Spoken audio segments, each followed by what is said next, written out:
হাদিসের কথা। শত্রুর কটূক্তির উত্তরে ইসলামের শিষ্টাচার। মানবসমাজে ভিন্ন মত ও ভিন্ন ধর্মের মানুষ প্রায়ই কটূক্তি বা বিদ্রূপের আশ্রয় নেয়। কিন্তু ইসলামের শিক্ষা হল অপমানের মুখেও শান্ত ও সংযত থাকা।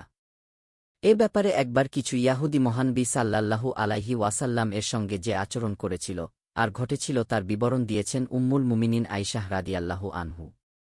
আয়শাহ রাদিয়াল্লাহু আনহু হতে বর্ণিত, একবার একদল ইয়াহুদী নবী সাল্লাল্লাহু আলাইহি ওয়াসাল্লাম এর নিকটে এসে বলল, আসসালামু আলাইকুম, তোমার মরণ হোক।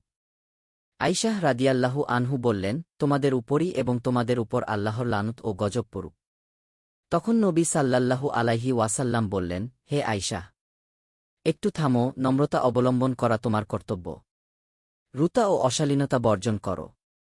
আয়শাহ রাদিয়াল্লাহু আনহু বললেন, তারা যা বলেছে তা কি আপনি শোনেননি? তিনি বললেন, আমি যা বললাম তুমি কি তা শোনোনি? কথাটি তাদের উপরই ফিরিয়ে দিয়েছি। সুতরাং তাদের ব্যাপারে আল্লাহর কাছে আমার কথাই কবুল হবে আর আমার সম্পর্কে তাদের কথা কবুল হবে না। বুখারী হাদিস ৬০৩০। সংক্ষিপ্ত ব্যাখ্যা। এই হাদিসে বলা হয়েছে, একদল ইয়াহুদী নবীজি সাল্লাল্লাহু আলাইহি ওয়াসাল্লামের কাছে এসে কি আসসালামু আলাইকুমকে বলেছিল। আরবিতে কে আসসালামু আলাইকুমকে অর্থ হল আপনার উপর শান্তি বর্ষিত হোক কি, কিন্তু তারা কৌশলে কি সালাম কি শব্দটিকে বিকৃত করে কি শাম কি শব্দ ব্যবহার করে, যার অর্থ মৃত্যু কি বা গি ধ্বংস।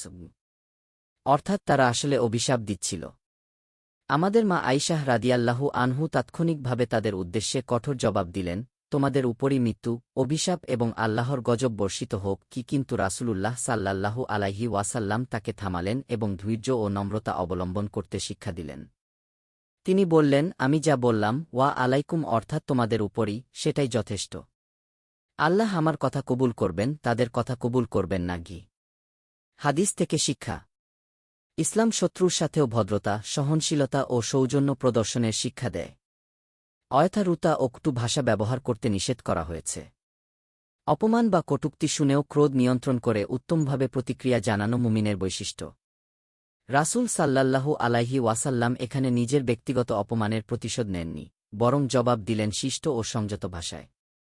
আর আমাদের শিক্ষা দিলেন ধৈর্য ও সংযমের গুণাবলী।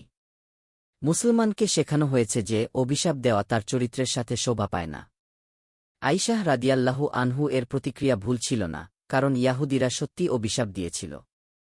তবে রাসূল সাল্লাল্লাহু আলাইহি ওয়াসাল্লাম মৃদুভাষা ও সংযমকেই শ্রেষ্ঠ পথ হিসেবে তুলে ধরেছেন।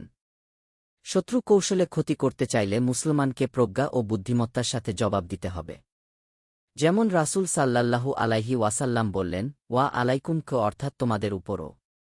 এতে শত্রুর দোয়া বা অভিশাপ নিজের দিকে ফিরল না, বরং তাদের উপরই প্রতিফলিত হল। নবীজির দোয়া কবুল হয়।